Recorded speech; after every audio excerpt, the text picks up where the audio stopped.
মৃত্যু মানব জীবনের এক অপ্রত্যাশিত ও অব্যর্থ সত্য।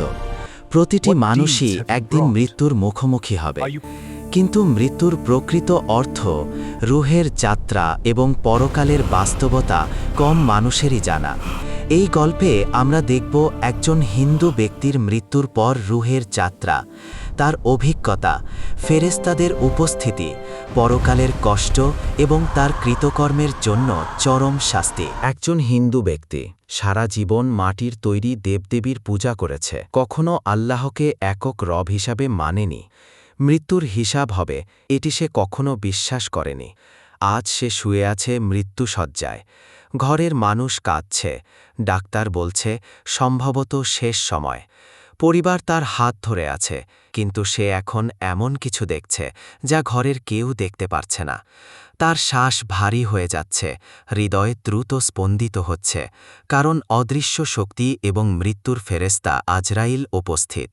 আল্লাহ তাআলা বলেন, আর যদি তুমি দেখতে যখন জালিমদের মৃত্যু যন্ত্রণা উপস্থিত হয়, আর ফেরেশতারা তাদের দিকে হাত বাড়িয়ে বলে, তাদের প্রাণ বের করো, আজ তাদেরকে লাঞ্ছনাকর শাস্তি দেওয়া হবে। সূরা আল আনাম ৬ নম্বর পারা ৯৩ নং আয়াত। রূহ বের হওয়ার মুহূর্তে সে বুঝতে পারে এটি কোনো সাধারণ শ্বাসের শেষ নয়। রাসূলুল্লাহ সাল্লাল্লাহু আলাইহি ওয়াসাল্লাম বলেছেন, মুসনাদ আহমদ বারা ইবনে আজিব রাদিয়াল্লাহু আনহু থেকে বর্ণিত, কাফিরের রূহ বের করা হয় যেন ভেজা ভেড়ার শরীরের ভেতর থেকে কাঁটাযুক্ত লোহার শলাকা দিয়ে ভেড়ার লোম টেনে বের করা হচ্ছে।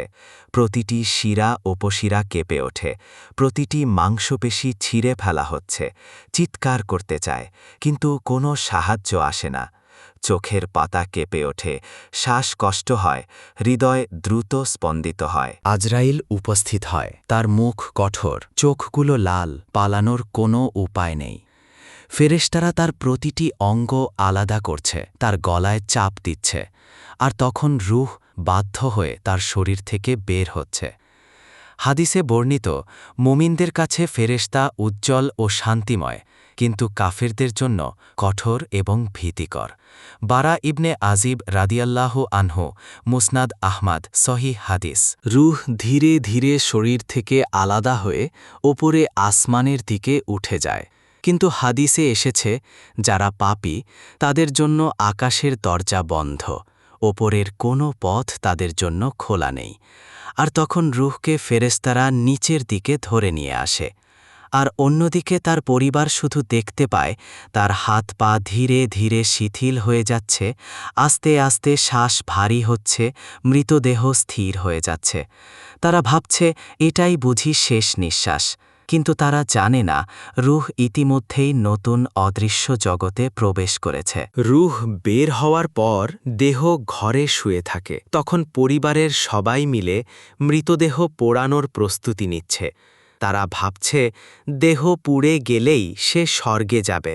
রাসূলুল্লাহ সাল্লাল্লাহু আলাইহি ওয়াসাল্লাম বলেছেন, মৃত ব্যক্তির দাফনের আগে শারীরিক ব্যথা পায় না, বরং কষ্ট শুরু হয় যখন সে পরকালে আসে।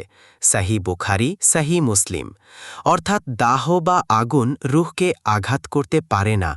দেহ পুড়ে ছাই হয়ে গেলেও রূহ আলাদা জগতে থাকে। হাদিসে বর্ণিত আছে যে এক ব্যক্তি বলেছিল, মরে গেলে আমাকে পুড়িয়ে দিন যেন আল্লাহ ধরতে না পারেন। আল্লাহ তাকে পুনরায় একত্র করেছেন এবং প্রশ্ন করেছেন। রূহ ইতিমধ্যেই মৃত্যু পরবর্তী জীবনে প্রবেশ করেছে। ঘরের মানুষ কেবল মৃতদেহের দিকে তাকিয়ে আছে। তারা দেখতে পাচ্ছে নিঃশ্বাস নেই, চোখ বন্ধ, হাত পা শিথিল, কিন্তু তারা বুঝতে পারছে না যে রূহের নতুন জীবন শুরু হয়েছে। মৃত্যু পরবর্তী জীবন কেবল মাটির গর্ত নয়, এটি মৃত্যু থেকে কিয়ামতের মধ্যবর্তী একটি অবস্থা, যেখানে রূহ স্বতন্ত্রভাবে অভিজ্ঞতা লাভ করে। আল্লাহ তাআলা বলেন, তাদের জন্য মৃত্যু পরবর্তী জীবন রয়েছে যেখানে তারা বিরত থাকে। সূরা আল মুকমিনুন ২৩ নম্বর পারা ১০০ নম্বর আয়াত। মুমিনদের জন্য মৃত্যু পরবর্তী জীবন প্রশান্তি এবং স্বস্তির, কিন্তু পাপীদের জন্য অত্যন্ত কষ্টদায়ক। সহিহ বুখারী ও সহিহ মুসলিম হাদিসে এসেছে, মৃত্যু পরবর্তী জীবনে মুমিনদের জন্য হালকা, কিন্তু পাপীদের জন্য তীব্র।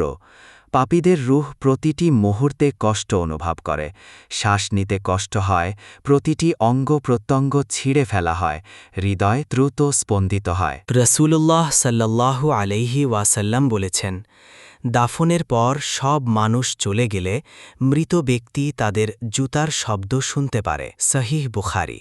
অর্থাৎ ভৌত দেহ স্থির হলে কিংবা শরীর পুড়ে ছাই হয়ে গেলেও রুহের কোনো ক্ষতি হয় না। এরপরেই শুরু হয় মৃত্যু পরবর্তী জীবনের শাস্তি। হিন্দুদের অথবা পাপীদের রুহের জন্য আসল ভয় তখনই আসে যখন কবর কিংবা মৃতদেহ যেখানেই থাকে সেখান থেকে পুনরায় তাকে উঠানো হয়, যা মৃত্যু পরবর্তী জীবন বলা হয়। তখন দুটি ফেরেশতা মুনকার ও নাকির উপস্থিত হয়। রাসূলুল্লাহ সাল্লাল্লাহু আলাইহি ওয়াসাল্লাম বলেছেন, মৃত ব্যক্তির সমাধির মধ্যে দুটি ফেরেশতা আসে, যারা তাকে বসিয়ে তিনটি প্রশ্ন করে, তোমার রব কে, তোমার দিন কি, এই মোহাম্মদ সাল্লাল্লাহু আলাইহি ওয়াসাল্লামের বিষয়ে তুমি কি বলো? সহিহ বুখারী, সহিহ মুসলিম। হিন্দু ব্যক্তি জানে না সঠিক উত্তর, সে ভয়ে ঘেমে যায়, মুখে কিছুই আসে না তার। হাদিসে বর্ণিত অনুযায়ী সঠিক উত্তর না দিতে পারলে শাস্তি শুরু হয়। তার আশেপাশের মাটি সংকুচিত হয়ে আসে, তার পুরো শরীর চ্যাপ্টা করে ফেলা হয়। এটি আল্লাহর নির্দেশিত মৃত্যু পরবর্তী জীবনের শাস্তি।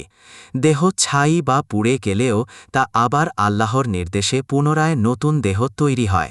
প্রতিটি অঙ্গ প্রত্যঙ্গ মাটির চাপ অনুভব করে, শ্বাস নিতে কষ্ট হয়, হৃদয় দ্রুত স্পন্দিত হয়। রুহের কষ্ট এত তীব্র যে পরিবারের কেউ কল্পনাও করতে পারে না। ঘরের মানুষ কেবল মৃতদেহের নিস্তব্ধতা এবং আগুনের দৃশ্য দেখছে। তারা ভাবছে সব শেষ, কিন্তু প্রকৃত ঘটনা হল মৃত্যু পরবর্তী জীবনে রুহের শাস্তি ও অভিজ্ঞতা অব্যাহত।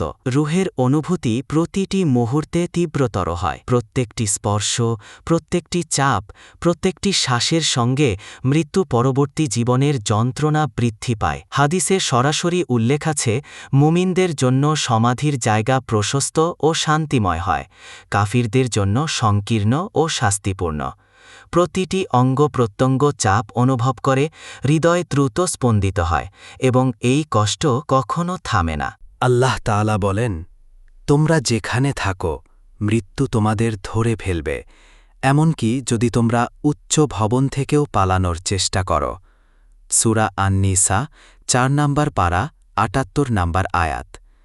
অর্থাৎ মৃত্যু বা মৃত্যু পরবর্তী জীবন থেকে কেউ পালাতে পারবে না। দেহ ছাই হয়ে গেলেও রুহের মৃত্যু পরবর্তী জীবনে সে যাবেই। ফেরেশতাদের উপস্থিতি পাপীদের জন্য ভয়ঙ্কর। আজরাইল স্বয়ং কঠোর এবং ভীতিকর মুখাবয়ব নিয়ে উপস্থিত হবে, আর মুনকার ও নাকির অনবরত প্রশ্ন করবে। প্রতিটি প্রশ্নের সঠিক উত্তর না দিলে মাটি সংকুচিত হয়ে আসবে এবং শাস্তি বৃদ্ধি পাবে। রূহ জানে না তার জীবন কেবল একটি মাটির খোয়ার মধ্যে সীমাবদ্ধ নেই, বরং মৃত্যু পরবর্তী জীবনের বাস্তবতায় সে এক ভয়ঙ্কর পরীক্ষার মুখোমুখি হবে। রসূলুল্লাহ সাল্লাল্লাহু আলাইহি ওয়াসাল্লাম বলেছেন, যদি সে সঠিক উত্তর না দেয় তাহলে তার শাস্তি শুরু হয়। সহিহ বুখারী, সহিহ মুসলিম। অর্থাৎ হিন্দু অথবা পাপীদের জন্য মৃত্যু পরবর্তী জীবনে কোনো সুখ নেই। প্রতিটি মুহূর্তেই তাদের কষ্ট বৃদ্ধি পাবে। এটি শুধু শারীরিক কষ্ট নয়, বরং আত্মার তীব্র যন্ত্রণাও বয়ে আনে। রুহের কষ্ট শুধু শারীরিক নয়, তা মানসিক এবং আত্মিক। প্রত্যেকটি মুহূর্তে ভয়, অনিশ্চয়তা এবং শাস্তি প্রবাহিত হবে। রূহ বুঝতে পারে যে পৃথিবীতে জীবনের প্রতিটি দুঃখ ও কষ্টের চেয়ে মৃত্যু পরবর্তী জীবনের ব্যথা বহু গুণ তীব্র। এই বাস্তবতা এত ভয়ঙ্কর যে পৃথিবীর কোনো দৃশ্য বা শব্দের সঙ্গে তুলনা করা যায় না। হিন্দু ব্যক্তি বা যে কেউ আল্লাহকে অস্বীকার করে মৃত্যুবরণ করলে তার রূহ যে পরিমাণ কষ্ট ও ভয়াবহতার মধ্য দিয়ে অতিক্রম করে তা ভাষায় প্রকাশ করা সম্ভব নয়। পৃথিবীর মানুষ কেবল দেহের নিস্তব্ধতা দেখে, কিন্তু রুহের বাস্তব অভিজ্ঞতা তাদের চোখের আড়ালে থেকে যায়। কবরের প্রশ্ন, মৃত্যু পরবর্তী জীবনের কষ্ট, ভয়ের মুহূর্ত, এসব এমন সত্য যা কল্পনার চেয়েও কঠিন। তাই আমাদের সবার উচিত নিজের ঈমান, আমল ও পরকালের প্রস্তুতির দিকে গভীরভাবে ফিরে দেখা। আমরা কেউই জানি না কখন সেই মুহূর্ত এসে যাবে। আল্লাহ আমাদের সকলকে সঠিক পথের ওপর অটল রাখুন, সত্য বুঝার তাওফিক দান করুন এবং ঈমানের সঙ্গে মৃত্যু দান করুন। আমিন।